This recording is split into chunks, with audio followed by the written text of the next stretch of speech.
Hi everyone, today we're going to be looking at the enumeration lab from the App Development with Swift textbook. Let's have a look. So let's start with this. It's a short lab, it's only 2 pages long. So let's have a look. So define a suit enum with 4 possible cases: clubs, spades, diamonds, and hearts. Okay, that's pretty easy. So to do that, you type in the keyword enum and you give it a name. So in this case, they're telling us to give it a name of suit, and we put our 2 curly braces. Now to add the different possible cases, you put case, space, and clubs, right? Lowercase clubs, and then case spades, case diamonds, and case hearts. And that's pretty much it, to be honest. We've created our first enum. Pretty clear. Okay, let's move on. Imagine you are being shown a card trick and have to draw a card and remember the suit. Create a variable instance of suit called card in hand and assign it to the hearts case. Print out the instance. Okay, so I'm gonna create a instance of var card in hand, and it's gonna be of type suit. And it says assign it to a heart case, so I use dot notation, dot, and it gives me the 4 different possibilities, and it has to be of type hearts, so I go dot hearts. And now if I print card in hand, it should print out that it has a hearts enum. Great. So let's move on. Now imagine you have to put back the card you drew and draw a different card. Update the variable to be a spade instead of a heart. Okay, so how do we do that? That's pretty easy. So card in hand equal, which is the assignment operator, suit, which is the enum up here, right? Dot, and we're gonna go to spades, and that's pretty much it. And now if I print card in hand, it should show that I have a spade instead of a heart. Okay, awesome, pretty easy stuff. Okay, so let's move on here. Imagine you're writing an app that will display a fun fortune, something like you will soon find what you seek based on cards drawn. Write a function called getFortune that takes in 1 parameter, card suit, of type suit. So they're even giving us the name of the parameter. Inside the body of the function, write a switch statement based on the value of card suit. Print a different fortune for each suit. Call the function a few times, passing in different values. Okay, cool. I know exactly what they want. Func. We're calling it get fortune, and it is taking card suit, right? It's taking 1 parameter of type suit. It's not returning anything, so let's go ahead, and so that's the definition of the function. So let's go ahead and continue with this. In the body, write a switch statement based on the value of card suit. Okay, print a different suit. Got it. So we've got 4 types. So so we're gonna switch card suit, and for the different possibilities here, we've got dot spades. And for dot spades, I'm gonna say, right, so I have to print a different fortune for every single card. I'm not gonna actually make this up. I'm gonna say fortune 1. Okay, and I'm just gonna copy this because I'm gonna be pasting it about 4 times. And now, if I do case dot hearts, I could do fortune 2. And if I go back here, case dot diamonds, I could say fortune 3. Obviously, you probably want to make up the actual fortunes dot clubs, and we're gonna say fortune 4. So I forgot the colon here. We don't need default because this is exhaustive. There are only 4 cases. So essentially here, when you call up this function, if you get a spade, this should print out. If you get a hearts, this should print out. If you get a diamonds, this should print out. If you get a club, this should print out. Okay, that's pretty easy. So create a card struct. Is it telling us to call it up or use it, or print a different fortune for each suit? Call a function a few times. Okay, let's call the function a few times. So get fortune get fortune, and it's asking us for a suit. So if I type in dot, I've got 4 options. So if I dot hearts, it should print out, hearts is right here, should print out fortune 2. So let's go ahead and run this. Surely enough, prints out fortune 2. If I call up get fortune again, and I say dot, I don't know, dot clubs, for example, it should print out fortune 4. And surely enough, it does, because that's that. All right. Create a card struct below. It should have 2 properties, one for suit of type suit and another value of type int. Okay, so how do you do that? That's pretty easy stuff. Struct card, and it's got 2 properties. Create a card struct below. It should have 2 properties, one for suit of type suit. So var suit, and suit is of type suit, and another for value for type. Okay, so var value of type int. Okay, that's pretty easy stuff. Okay, how many values can playing cards have? How many values can int be? It would be safer to have an enum for the card's value as well. Inside the struct above, create an enum for value. It should have case for ace, 2, 3, 4, 5, 6, 7, 8, 9, 10, jack, queen, king. Change the type of value from int to, okay. So instead of having int where we actually put 1, 2, 3, they're asking us to change the struct to have a enum of the different values. So enum value, and I do this. I go case ace, right? Case 1, or rather 2. There is no 1. Case 3. I'm going to show you a faster way to do this. If you have a lot of cases in the enum, you don't have to write case over and over again. You go case ace, comma 2, comma 3, comma 4, and so on and so forth, and it creates all of them. So I'm just actually going to copy and paste this. Boom.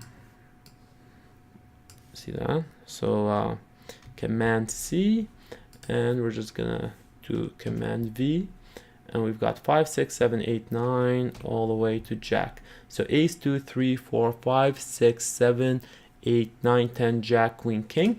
This is the equivalent of saying case ace, case 2, case 3, case 4, case 5, case 6, case 7. This does the exact same thing. And obviously we have to change this from value, from an int to type value, which is of, which is an enum. Okay, and now initialize 2 card objects and print statements for each that details the card's value. Okay, let's go ahead and do that. So we're going to create 2 objects. So the first, we're going to say let card1 equal card, and let's initialize it. Let's give it a suit of, I don't know, dot spades, and obviously value. Let's go dot ace, beauty, so ace of spades. And let's give let card 2 of type card. We're gonna give it suit diamonds, maybe. Oh, dot diamonds, and value dot queen, beauty. We're gonna do one more, maybe. Let card 3 equal card, and suit, we're gonna give it dot hearts and dot 5. Why not? So what is it saying? Change the type, value. Okay, initialize 2 cards. I did 3 objects and print statement for each. Okay, so I'm not gonna print a statement. I'm just gonna print them. So I'm gonna print card 1, and we'll see what we see here. Card 1, surely enough, it tells us, okay, it's of type suit spades, which makes sense, and it has a value of ace, right? Print card 2, you'll get the idea here.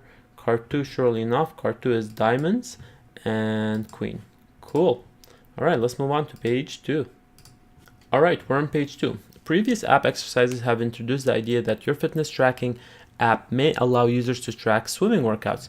Create a swimming workout struct below with properties for distance, time, and stroke. Distance and time should be of type double and will represent distance in meters and time in seconds. And stroke should be of type string. Okay, that's not too hard to do. So we're going to do struct, and the name of the struct, it says swimming workout, and that's our struct.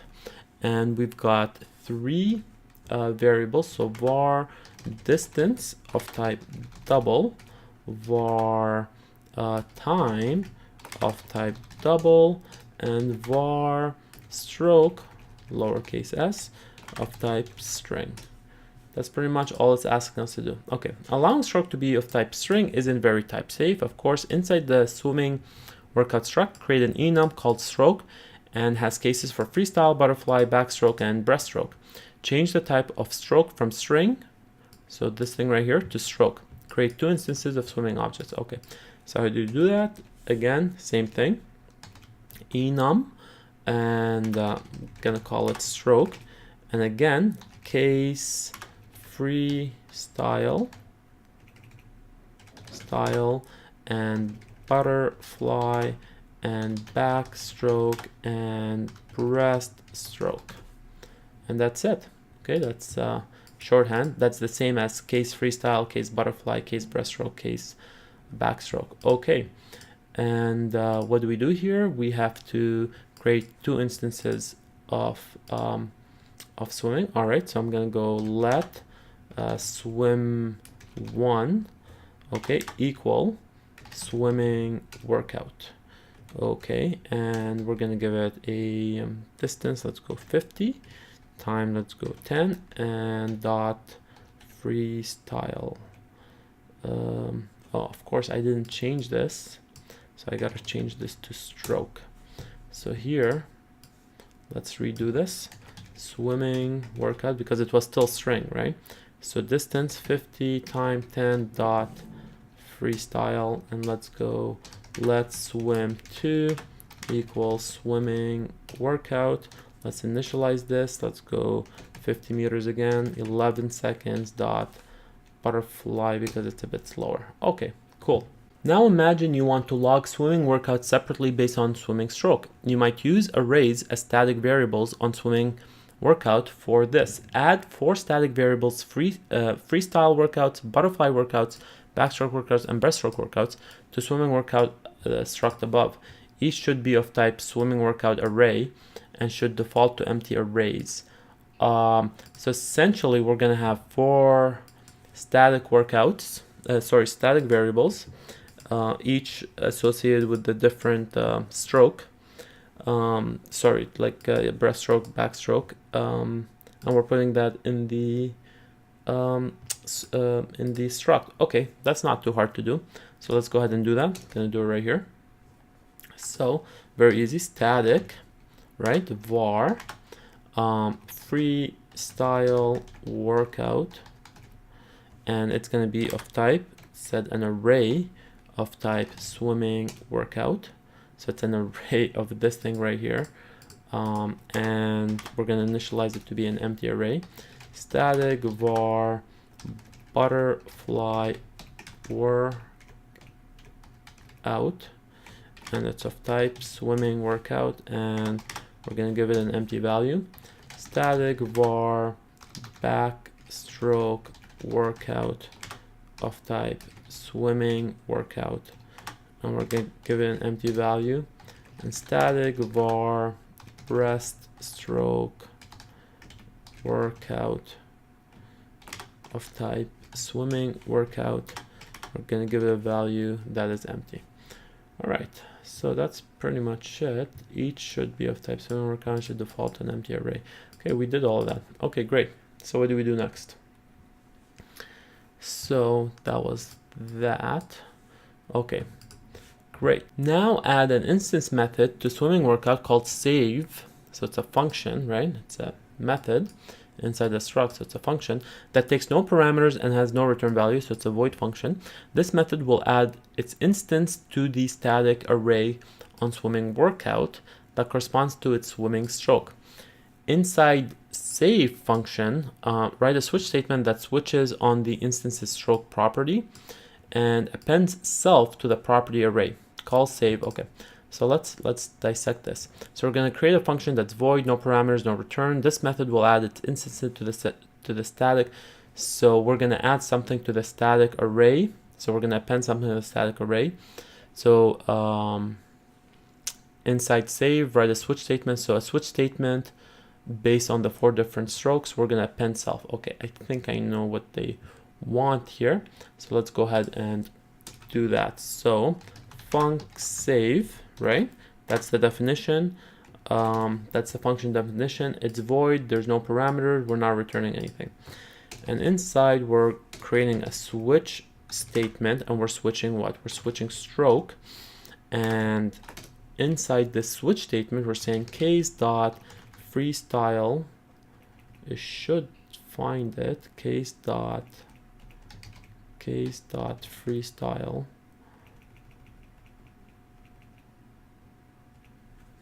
Interesting. What am I doing here? Write a switch statement that switches on the instance stroke property. Oh, the instance stroke property. Obviously, I wrote it uppercase S. So we're switching this. So if I do this, got it. This should work. Case dot, there we go, dot freestyle. So case dot freestyle, we go swimming workout, which is this thing right here. Swimming workout dot freestyle workout, right? So we're gonna append and self, and we're gonna have to do this 4 times. Case dot butterfly, and if it's butterfly swimming, you'll understand what's happening here in a second. Freestyle workout, no, we don't want freestyle workout. We want butterfly workout dot append self, and case dot backstroke swimming workout dot backstroke dot append self. And lastly, we're gonna go, so switch must be exhaustive. This should get rid of the error as soon as I'm done this dot. What's our last one? We've got freestyle butterfly backstroke. We need breaststroke, and for breaststroke we're gonna go swimming workout dot breaststroke workout dot append self. Beauty. And that should be it. So let's go back here. Inside data self. Okay, call save on the 2 instances of swimming workout that you created above. So it's these 2 right here, swim 1 and swim 2. And print arrays to which they should have been added to see if your save method works properly. So this should clarify things. So my first instance is called swim1. So swim1 dot, and there should be a save function. Okay, so if we go ahead and print, so let me pull this up a bit. So if I go and print, now swim1 was of type freestyle. So if I print swimming workouts, right, dot freestyle, this should print out all the freestyle workouts. I obviously only have 1. So if I go ahead and print, it'll print, oh, 50, 10, and it's of type freestyle. It's essentially this. It printed out the swim1. Again, if I go swim2 dot save and I print, let me pull this up, print swimming workout dot, again, this was a butterfly, so I go butterfly, and I print this out. What's gonna happen is, surely enough, shows 50, 11, and it's butterfly. So I'm just gonna go ahead and create another one here. I go swim, watch, let swim3 equal swimming workout. I'm gonna initialize it. I'm gonna make distance, I don't know, 100. I'm gonna make a time, I don't know, 23. And stroke, I'm gonna go freestyle again, just to show you when I print this first thing, it should print out 2 arrays here. So freestyle, and I have to save swim3 dot save, call up the save function. Now when I execute this line, which essentially says print all the freestyle workouts, there should be 2 here. It should be this and this. Let's see if that works. And surely enough, it does work. It looks a little messy. The first one is 50. So if I scroll down here, 50 for distance, 10 for time, and it's a freestyle, of course. And the second one is of 100 time, which is 3, and 23, sorry, 100 distance, 23 time. So it actually printed out both, right? So it printed out both, separated them by this comma right here. Of course, if I had 10, I'll print out all 3. So it's printing out all the workouts of that freestyle. And that's pretty much it. All right, great. Hope you've enjoyed and have a wonderful day.